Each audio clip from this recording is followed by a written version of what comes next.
Hello friends.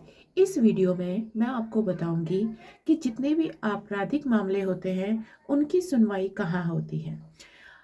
उनकी सुनवाई जहाँ भी आप रह रहे हैं वहाँ पे आपका डिस्ट्रिक्ट कोर्ट होगा और उसी के अंदर जो है सेशन कोर्ट बना रहता है, जिसको हम हिंदी में बोलते हैं सत्र न्यायालय। या फिर ऐसा भी हो सकता है, थोड़ा सा अलग भी बना हो सकता है। अगर मैं दिल्ली की बात करूं तो दिल्ली में जो है आपका famous Karkardooma court, Saket court और द्वारका द्वारका न्यायालय परिसर और पटियाला हाउस सब जानते होंगे आप।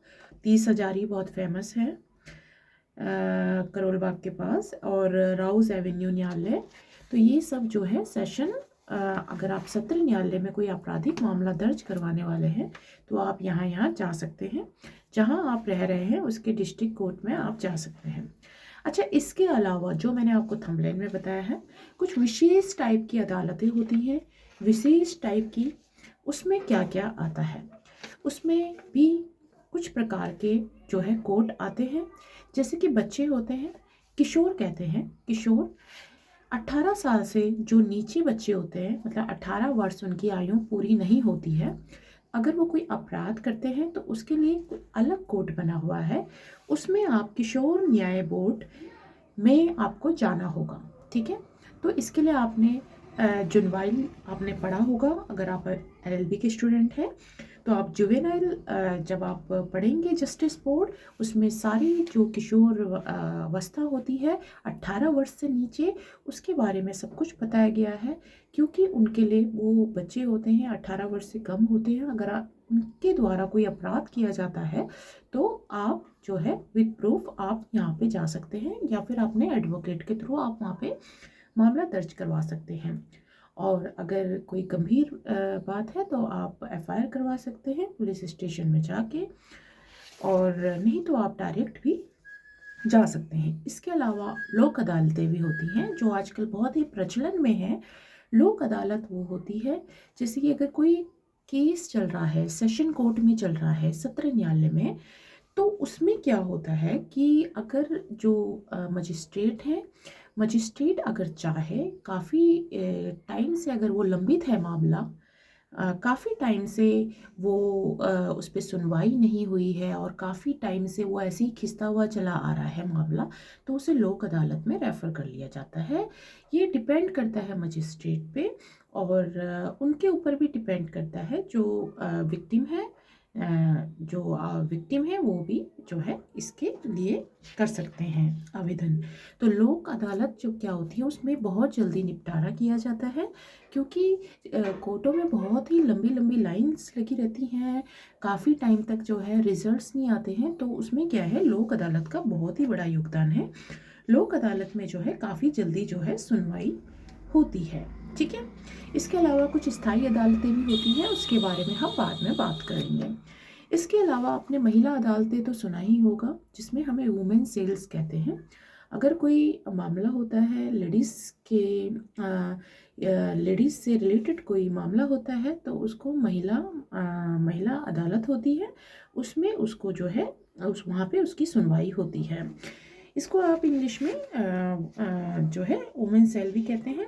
अगर आप इसमें पढ़ेंगे, सीआरपीसी में आपने पढ़ा होगा भरण पोषण के बारे में, 125 के तहत धारा 125 दे रखी है, उसके अंतर्गत जो है लेडीज़ के भरण पोषण, उनके बच्चों के भरण पोषण के बारे में दिया गया है, जो कि महिला अदालत में उसकी सुनवाई होती है, और उसका जो है जो भी कंसिडरेशन होता है वो महिला को मिलता है।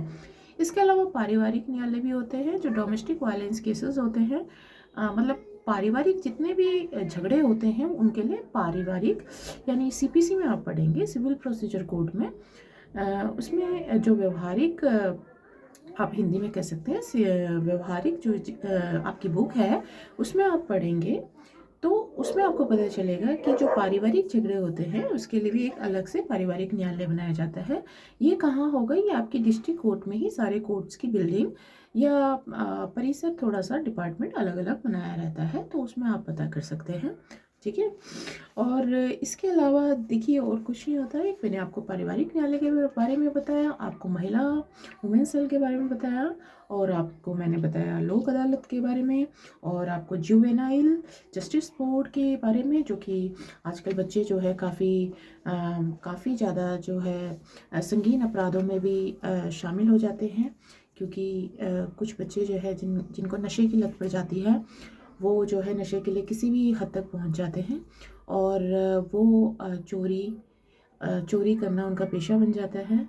और कई सारी चीज़ें हैं, बहुत कहानी लंबी है, लेकिन इन चीज़ों से बच के ही रहना चाहिए। और मैंने आपको इस वीडियो के अंतर्गत मैंने आपको बताया एक शॉर्ट वीडियो में कि जो विशेष अदालतें होती हैं, यानी कि जो स्पेशल कोर्ट्स होती हैं, वो कितने प्रकार की और कौन कौन सी होती हैं। और इसके अलावा मैंने आपको बताया है कि अगर अलग अलग श्रेणी में अगर जो भी अपराध की जिस प्रकृति का होता है, उसको उस अदालत में जाना होता है। अक्सर लोगों को इतना भी नहीं पता होता कि संगीन अपराध है या असंगीन अपराध है, क्योंकि पुलिस को जो है फोर्स किया जाता है कि आप एफआईआर लिखिए। एफआईआर लिखने की एक सीमा होती है। अगर कोई कॉन्जुगल ऑफेंस किया जाता है, संगीन अपराध किया जाता है, तो उस दशा में जो है पुलिस जो है फर्स्ट इन्फॉर्मेशन राइट जो है एफआईआर लिखती है, अदरवाइज वो नहीं लिखती है। ठीक है। लेकिन अगर आपको डाउट है, अगर आपको लगता है कि मेरा केस जो है काफ़ी ज़्यादा गंभीर प्रकृति का है और मुझे इस व्यक्ति से खतरा है और इसने मेरे पे जानलेवा हमला किया है, तो आप डायरेक्ट जो है कोर्ट में जा सकते हैं। यानी जो आपका डिस्ट्रिक्ट कोर्ट है, जो आपका सेशन कोर्ट है, डिस्ट्रिक्ट कोर्ट में ही आपको सेशन कोर्ट भी मिल जाएगा, उसकी बिल्डिंग मिल जाएगी। क्योंकि एक डिस्ट्रिक्ट कोर्ट के अंदर आपको जो है सारी सुविधाएं मिल जाती है। उसके अंदर ही आपको सेशन कोर्ट और आपको पारिवारिक जो फैमिली कोर्ट है, और आपका जो रजिस्ट्री वगैरह होते हैं, जैसे कि मकान होते हैं, तो मकानों की रजिस्ट्री वगैरह करानी होती है। खैर अभी तो थोड़ा सा अलग कर दिया है, लेकिन कई जगहों पे जो है एक में ही शामिल किया गया है, एक कोर्ट के अंदर।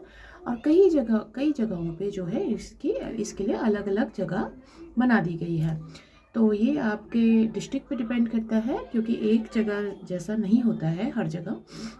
ठीक है, चंडीगढ़ में कुछ और है, मुंबई में कुछ और है, दिल्ली में कुछ और है। तो आप ये खुद आपको पता करना पड़ेगा। ठीक है, तो किस विभाग में आपको जाना है।